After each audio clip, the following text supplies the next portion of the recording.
Hello everyone, this is RKV and you are watching Unveil Universe.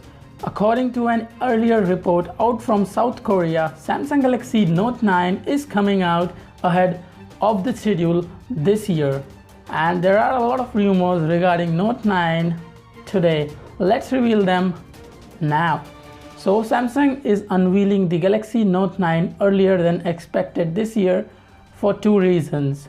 First, to recover from the weaker sales of Samsung Galaxy S9 than expected, especially if they could mass produce that in-display fingerprint scanner.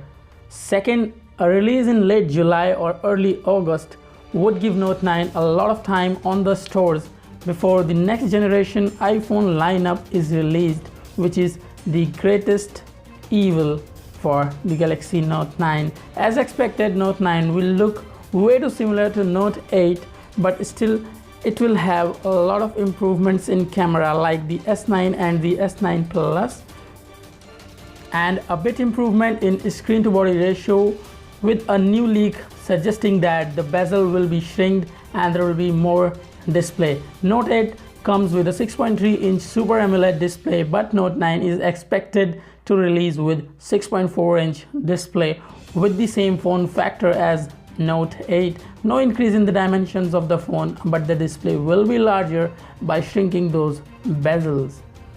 Another leak from a reliable source, that is the Ice Universe, says that the Note 9 will come out with 4000 mAh battery or 3850 mAh battery. Either in any case, there will be a significant battery life improvement as compared to its predecessor Note 8, which is having a battery of 3300 mAh.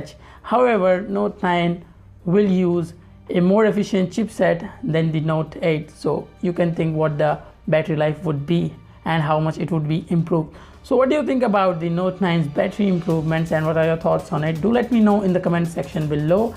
And if you like the content and you want to be updated for every new phone that is coming out, hit that subscribe button with that notification bell on. And you can also follow us on Facebook, Twitter, Instagram. That's all for today. I'll see you tomorrow in the next one. Until then, peace.